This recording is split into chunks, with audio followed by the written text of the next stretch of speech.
विपक्ष की वोट का टू पार्टी साबित होगी। जेजेपी और इनेलो लोग समझ चुके हैं कि इन पार्टियों का भविष्य नहीं है। ये केवल और केवल भाजपा की कठपुतली के तौर पे भाजपा की बी और सी टीम बनके भाजपा का साथ और समर्थन करने का काम कर रहे हैं। बीजेपी नेता अशोक तंवर वो कह रहे हैं कि जब कांग्रेस पार्टी सत्ता में थी तो दीपेंद्र हुड्डा बूथ कैप्चरिंग करवाते थे और चुनाव जीते। जब कांग्रेस पार्टी की सरकार थी तो वो भी उसमें था। ये भाजपा की दोनों भारतीय जनता पार्टी कठपुतलियों की तरह इनेलो और जेजेपी, जो भाजपा के इशारे पे जो उम्मीदवार वो कहेगी बीजेपी। एक तरफ तो बीजेपी जो चंदा घोटाला सामने आया, चंदे घोटाले के माध्यम से अरबों रुपए देश के उद्योगपतियों से ले रही है। पार्टी का हमारा अकाउंट फ्रीज करने का काम बीजेपी कर रही है। 300 यूनिट बिजली फ्री करने का हम काम करेंगे, 6000 बुढ़ापा पेंशन करने का हम काम करेंगे। हरियाणा और ये इलाका आज विकास से पटरी से उतारने का काम ये मौजूदा सरकार में हुआ है।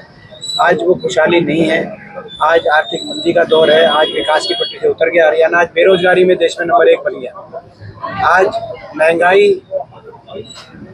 भ्रष्टाचार, नशा, अपराध, इनका बोलबाला हो गया हरियाणा। तो ये आज दोबारा से पटरी पे, विकास की पटरी पे आए हमारा प्रदेश, ये कोशिश है और हमारा इलाका विकास की तरफ बढ़े, ये एक प्रयास है। तो उसके लिए रोहतक लोकसभा क्षेत्र वासियों से मैं आग्रह एक घर जाके कर रहा हूँ। अगर कांग्रेस के माध्यम से हम अपनी कांग्रेस पार्टी के जो संकल्प है, कांग्रेस की सरकार बनेगी हरियाणा में, तो क्या कांग्रेस पार्टी करेगी? 300 यूनिट बिजली फ्री करने का हम काम करेंगे, 6000 बुढ़ापा पेंशन करने का हम काम करेंगे। तो इस तरह की जो सारी हमारी योजनाएं हैं उनको भी लोगों तक पहुंचाने का हम लोग काम कर रहे हैं। प्रत्याशियों की लिस्ट अभी तक जारी नहीं की गई है, क्या लगता है कितनी जल्दी? वो सही समय पे हो जाएगा, सही समय। इनकम टैक्स द्वारा अकाउंट फ्रीज किए जा रहे हैं कांग्रेस पार्टी के, पत्रकार वार्ता भी की। आज बड़े दुर्भाग्य की बात है कि पार्टी का हमारा अकाउंट फ्रीज करने का काम बीजेपी कर रही है या बीजेपी सरकार कर रही है। ये इस तरह के काम नहीं होने चाहिए। लोकतंत्र में हर पार्टी को अधिकार है। आज एक तरफ तो बीजेपी जो चंदा घोटाला सामने आया, चंदे घोटाले के माध्यम से अरबों रुपए देश के उद्योगपतियों से ले रही है।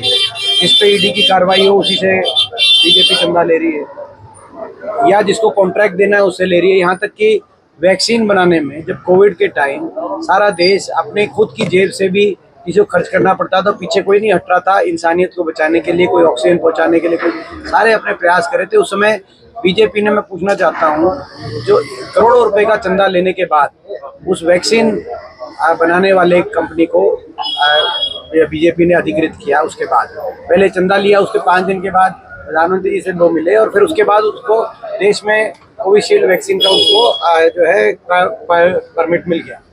तो ये एक बड़ी सवालिया गंभीर विषय है।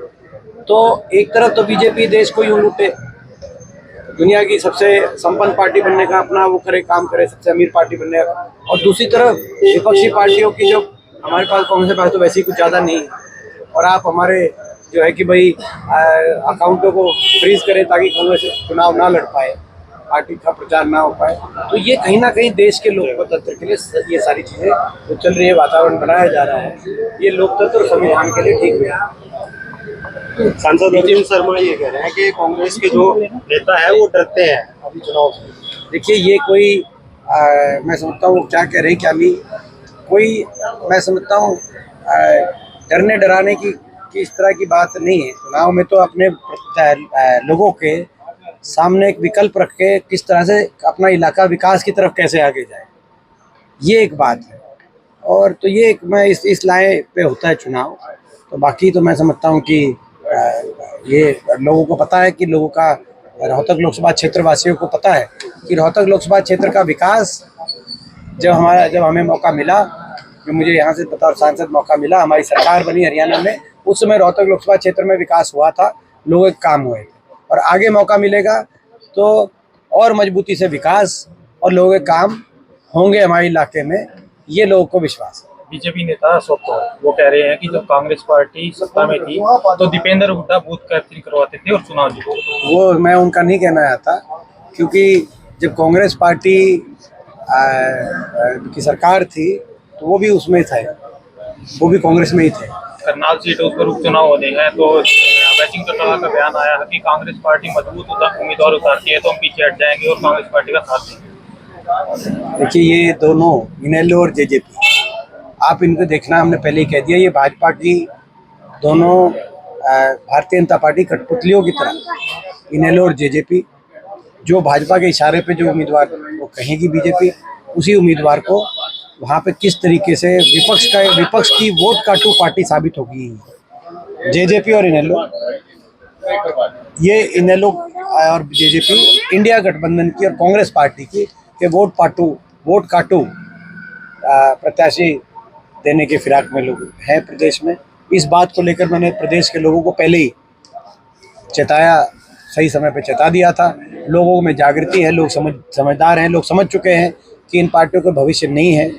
ये केवल और केवल भाजपा की कठपुतली के तौर पे भाजपा की बी और सी टीम बनके भाजपा का साथ और समर्थन करने का काम करती है। हरियाणा के पूर्व सीएम मंत्रिमंडल का विस्तार हुआ, कहीं ना कहीं रेलवेज नाराज नजर आए।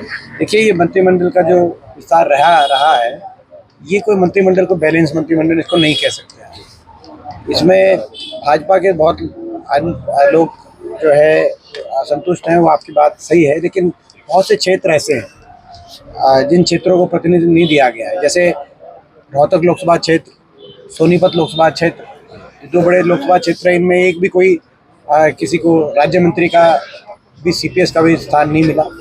या इसी प्रकार से बहुत से ज़िले ऐसे हैं, जींद, कैथल, बहुत से ऐसे ज़िले हैं जहाँ जिन जिलों में कोई मंत्री को नहीं लिया गया है। और जहाँ तक जो है आपने कहा कि विज साहब की बात की, वो वरिष्ठ है, हरियाणा की राजनीति में एक वरिष्ठ एक नेता के रूप में उनकी एक पहचान है। तो उनको क्यों नहीं लिया गया है तो हम नहीं कह सकते, भाजपा का अंदरूनी मामला, इसमें मैं कोई कमेंट नहीं करूँगा। लेकिन जो है कहीं ना कहीं वो एक वरिष्ठता तो है उनमें, इसमें तो कोई इसको उनकी वरिष्ठता को लेकर तो कोई प्रश्न चिन्ह नहीं है हरियाणा में।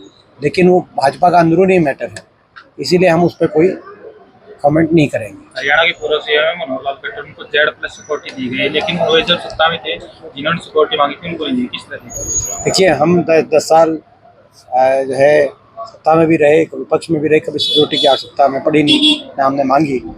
और मैं समझता हूँ कि जिसको आवश्यकता है उसको मिलनी चाहिए, हमें उसमें भी कोई ऐतराज़ नहीं है। जिसको भी आवश्यकता है, इसमें कोई सरकार जो पुलिस तंत्र है वो निष्पक्ष भाव से आकलन करके जिस भी किसी नेता को आवश्यकता है सिक्योरिटी उसको प्रोवाइड करे, हमें कोई ऐतराज़ नहीं है। मेरे को कभी सिक्योरिटी ज़्यादा मैं समझता हूँ कि है यहाँ, तो इसमें तो कोई इस प्रश्न का कोई, ये तो आप टाइम पास के लिए प्रश्न पूछ रहे हो हमें। अब वो किसी को सिक्योरिटी मिलती है उसको कोई दिक्कत नहीं है हमें।